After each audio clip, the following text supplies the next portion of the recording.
Kita keluar aja deh.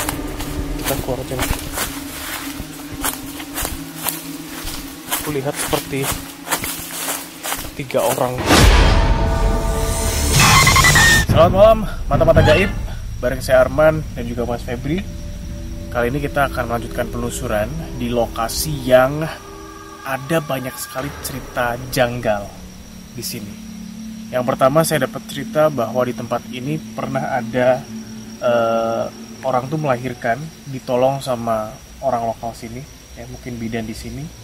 Terus habis itu orangnya hilang gitu aja gitu Mas, melahirkan. Dan ada lagi tukang ojek ya, itu melintasi daerah sini. Terus gimana detail ceritanya, pokoknya tiba-tiba dia dapat emas gitu.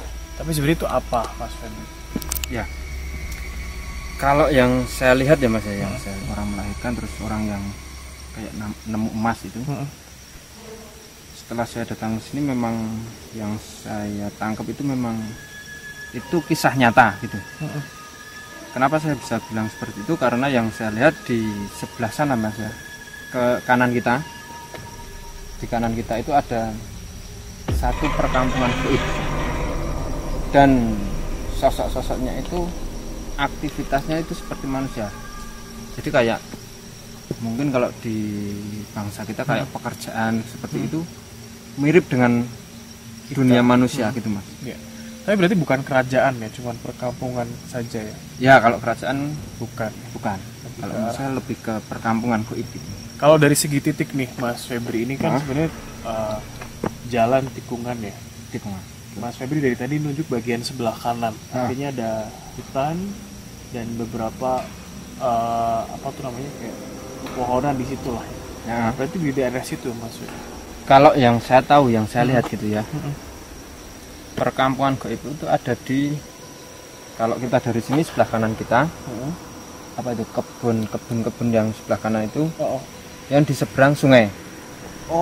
Itu kan ada sungai. Ya. Oke. Di seberangnya sungai. Sosok astral lain mungkin yang mengganggu sifatnya, nakut-nakutin orang lewat misal. Mungkin kalau mengganggu secara signifikan enggak ya Mas, tetapi kadang-kadang memang menampakkan dirinya gitu. Dalam bentuk itu sosoknya itu sosok kuntilanak. Terus ada sosok pocong juga. Kalau sosok kuntilanaknya, kalau kita dari sini ada di sebelah kiri di sungainya. Sungai Bawah jembatan mungkin. Iya. Ya berarti ya Mas. Itu ada satu kayak apa ya, batu gitu kan. Ya sosoknya ada di situ. Baik. Kalau gitu saya langsung saja ya.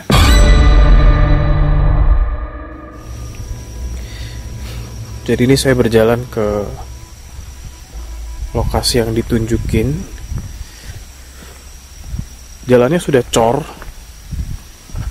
udah ada penerangan jalan, tapi katanya penerangan jalan ini juga baru dibikin setelah ada banyak kejadian janggal di tempat ini. Sisi sebelah kanan ini kayak tebing gitu, sama pohon sengon kali ya ini ya.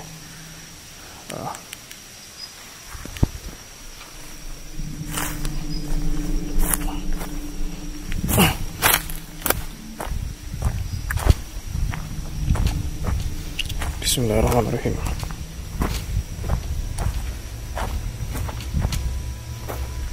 Assalamualaikum.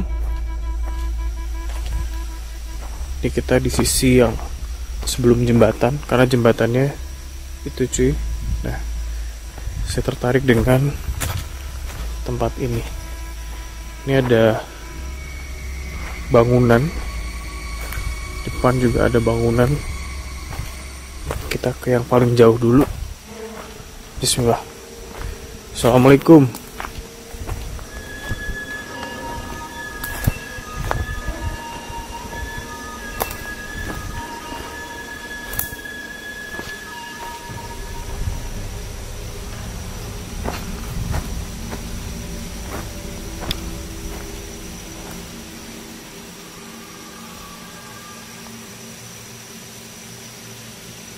Duh, merinding.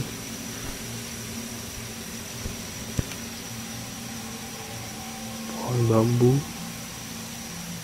Oh.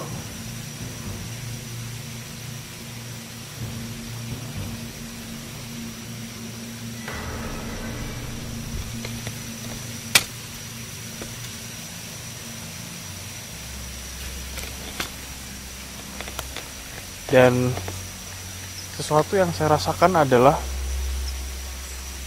di tempat ini saya merasa seperti lemes banget. Lemes, beneran lemes banget. Kayak seolah-olah tuh energiku keserap gitu loh men.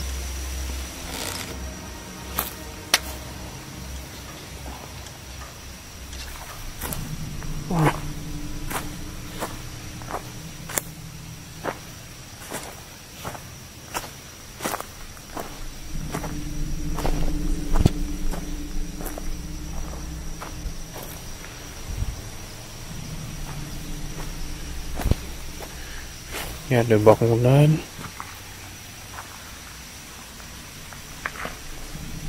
Dan itu sungai.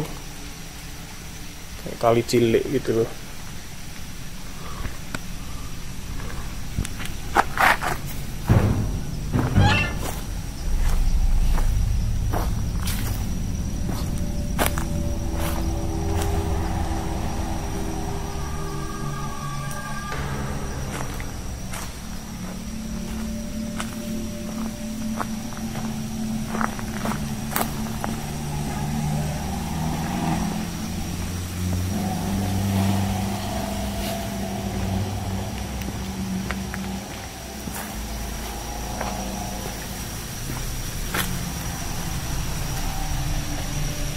Yang tadi kata Mas Febri ada sosok kuntilanak di bawah jembatan.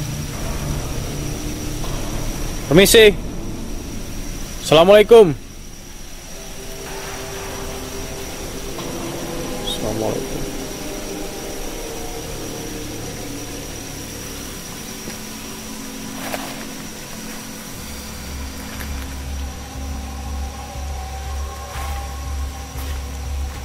Setelah jembatan, setelah sungai, terus dibilang ada pusatnya. Itu berarti masuk ke sana. Bismillah ya. Permisi. Assalamualaikum. Assalamualaikum warahmatullahi wabarakatuh.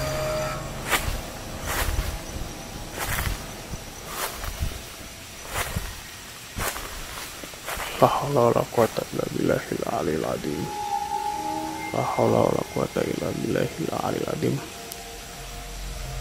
Allahu la ilaha illa wal hayyul qayyum la ta'khudhuhu sinatun wa la nawm lahu ma fis samawati wa fil ardi man alladhi yashfa'u indahu illa bi'idhnihi ya'lamu ma bayna aydihim wa ma khalfahum.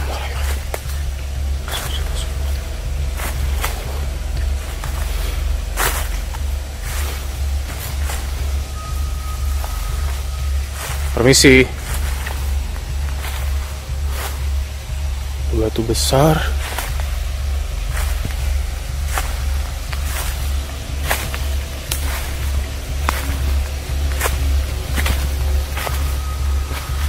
Semua tebing dan itu batuan. Dari jauh aku kira kayak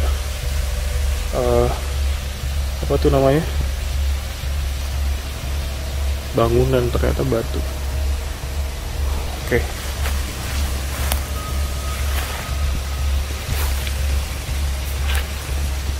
Ini aku rasa udah di paling ujung. Atmosfer yang saya rasakan di sini agak berbeda dengan yang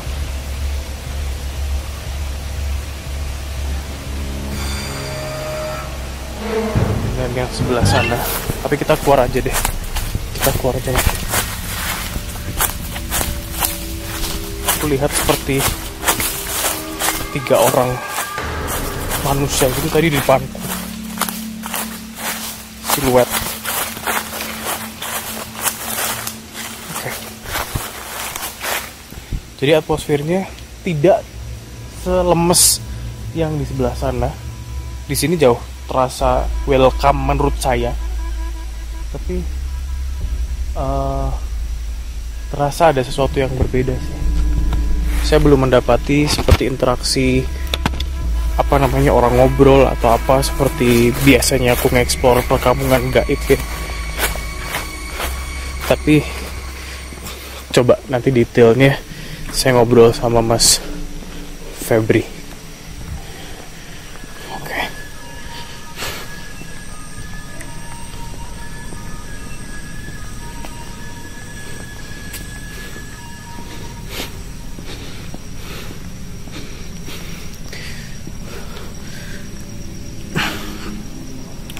Tapi kalau ada makhluk astral ngasih emas sih harusnya aku mau ya. Ya aku mau banget sih, maksudnya lumayan lah buat kekayaan.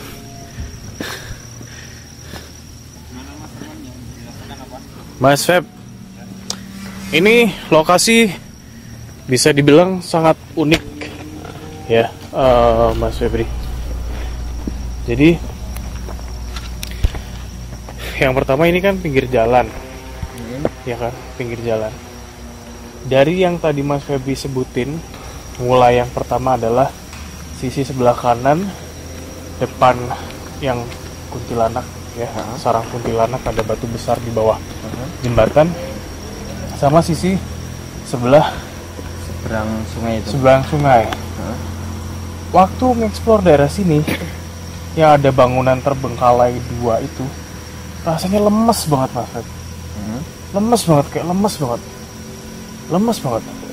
Terus masuk ke titiknya kuntilanak ini, rasanya sakit kepala. Terus kayak langkah jadi berat. Langkah tuh kayak berat banget. Pindah lagi ke spot berikutnya yang kata Mas Febri, pusatnya apa namanya? Perkampungan gaib itu. Saya merasa jauh lebih diterima, dalam artian kayak mereka tuh welcome gitu loh Mas. Ya. Merasa seperti diterima. Saya memang tidak mendapati kayak interaksi ada aktivitas atau apa gitu ya yang saya tangkap gitu loh Mas Febri. Mungkin karena saya yang kurang peka atau gimana, tapi beberapa kali kita eksplor di tempat-tempat kampung gaib, kemudian kampung mati gitu-gitu kan, itu muncul. Itu bisa saya rasakan, tapi kali ini tidak. Nggak tahu apakah ada hubungannya dengan waktu. Tapi hal lainnya lagi, waktu aku ngadepin kamera ke sini Mas, ada siluet 3 orang berdiri di depan gitu. Jadi kayak aku ngobrol gini kan, ngarahin gini kan, kayak ada 3 orang berdiri warnanya hitam. Itu waktu di yang seberang. Yes, betul, seberang sungai.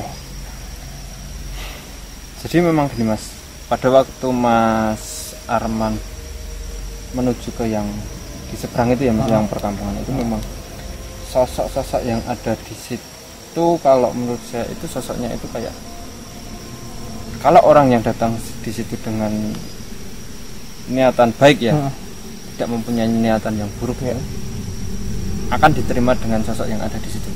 Makanya ya welcome itu tadi ya. Tapi kalau orang-orang yang kedatangannya ke situ hanya untuk apa itu, kayak menarik pusaka, terus menarik harta karunnya situ, itu pasti akan ada interaksi penolakan, ada interaksi yang cukup ekstrim gitu. Bahkan nanti kalau ada orang yang seperti itu bahkan bisa sampai muntah darah gitu.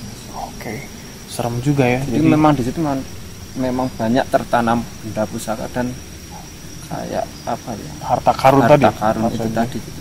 Hilang ya. Oke, kalau siluet 3 orang warna hitam berdiri, bener-bener berdiri ya, itu memang sosoknya laki-laki. Jadi sosok tersebut ketika Mas Arman masuk ke area situ, sosok itu kayak apa ya, kayak menunjukkan jalan. Jadi kayak istilahnya mendampingin Mas Arman di situ. Kayak tour guide gitu loh Mas. Oh gitu ya. Gitu. Sosok yang 3 itu tadi, sosoknya memang kalau perwujudannya memang seperti manusia gitu Mas. 3 orang laki-laki berdiri jajaran 3. Itu bentuknya siluet laki-laki beneran. Terus kalau yang di ini tadi yang di sungai kuntilanak ya, yang di batu besar itu ya, pada waktu Mas Arman ke situ, sosok tersebut ada di belakangnya Mas Arman. Jadi ini yang saya bilang, sosoknya itu sebenarnya enggak setiap hari atau setiap saat itu usil, enggak. Ada, memang ada beberapa waktu yang dia itu kayak menunjukkan eksistensi, tapi sebenarnya bukan sosok yang mengganggu atau pengganggu, itu bukan ya. Saya Tapi penasaran, memang interaksinya seperti itu bikin kita kayak sakit kepala, terus badan menjadi kayak berat gitu Mas. Memang terakhir nih, penasaran daerah sini yang aku bilang jadi beneran lemes banget gitu, Mas. ya. Lemes banget. Jadi sosok yang ada di situ saya ngomongin sosoknya dulu. Sosoknya ada di pojokan sebelah sana, yang di bangunan Paling ujung. paling ujung, yang di sungainya, di bawah sungai. Jadi belakang sana yang di sungai. Apa tuh Mas? Itu sosoknya ularnya hitam Mas. Pak, hitam besar ini pohon-pohon kelapa gitu Mas. Itu yang bikin, Tetapi cuma ya kurang lebih 1 meter lah. nggak panjang. Sosoknya. Nggak panjang ya. Kalau saya bilang itu kayak apa, ular kendang gitu loh Mas. Ya, dan itu yang bikin lemes adalah tadi sosok ya, yang nyerap energi tadi ya. Betul, Mas. sosok yang terkuat di situ ya Mas, terkuat yang ada di bagian situ. Dan itu sosoknya itu kayak memang menguras energi manusia. Saya jadi inget itu sensasinya seperti waktu kita penelusuran di Kedung Goro kalau nggak salah. Itu kan Ya. sama ya, menyerap Sama. energi jadi sangat lemes gitu loh. Teman-teman yang nonton ya, mata-mata kayak itu. Mas Febri, terima kasih sudah jelasin di lokasi ini, dan thank you juga Mas Arman. untuk teman-teman yang selalu nonton Mata-Mata Gaib ya. Kita pamit, kita lanjut lagi ke tempat berikutnya.